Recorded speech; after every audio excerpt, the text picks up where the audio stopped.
হযরত মুসা আলাইহিস সালামের কাছে একবার এক যুবক এসে বলল, হে আল্লাহর নবী, আমি জীবজন্তু লালন পালন করি, আপনি দয়া করে আল্লাহর কাছে দোয়া করুন যাতে করে আমি তাদের সুখ দুঃখের সকল কথা বুঝতে পারি আর উপযুক্ত ব্যবস্থাও নিতে পারি। যুবকটির কথা শুনে মুসা আলাইহিস সালাম বললেন, সাবধান, এর থেকে বিরত থাকুন, এর মধ্যে অনেক বিপজ্জনক ব্যাপার স্যাপার লুকিয়ে আছে যা আপনি সহ্য করতে পারবেন না।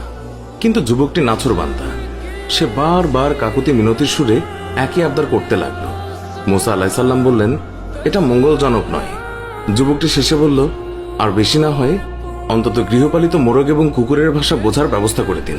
তার এই মিনতির কারণে হযরত মুসা আলাইহিস সালাম আল্লাহর কাছে এই ব্যাপারে দোয়া করলেন। আল্লাহ তাআলা তার দোয়া কবুল করলেন এবং যুবকটিকে জীবজন্তুর ভাষা বোঝার ক্ষমতা দান করলেন। যুবকটি খুশি মনে বাড়ি ফিরে এলো আর মনে মনে বলল, এবার জীবজন্তুদের সব চালাকি ধরা যাবে। পরদিন ভোরে যখন বাড়ির হাঁস মুরগি ছেড়ে দেওয়া হলো, তখন সেই যুবক মোরগের কথা শোনার জন্য বারান্দায় এসে বসল। বাড়ির কাজের মেয়ে রাতের বেঁচে যাওয়া রুটির টুকরো উঠোনে নিক্ষেপ করল। কুকুরটিও কাছেই ছিল। এই সময় মোরগটি ঝাপটি মেরে রুটির টুকরো মুখে পুরে নিল। কুকুরটি প্রতিবাদের সুরে মোরগকে বলল, রুটির টুকরো আমার ভাগে ছিল, তুই নিয়ে গেলি কেন?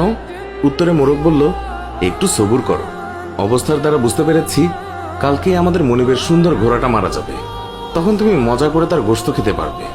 বারান্দায় বসে থাকা যুবক মোরগের কথা শুনে চিন্তায় পড়ে গেল। তারপর লোকসান এড়ানোর জন্য ঘোড়াটি বাজারে নিয়ে বিক্রি করে দিল।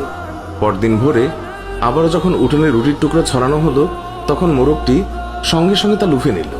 কুকুরটি সেদিনও বঞ্চিত হয়ে রাগ করে মোরগকে বলল, ধোকাবাজ কোথাকার, কালকে রুটি নিলে, আজকেও নিয়ে গেলে, কই ঘোড়া তো মরল না, বরং মালিক তা অন্যখানে বিক্রি করে দিয়েছে।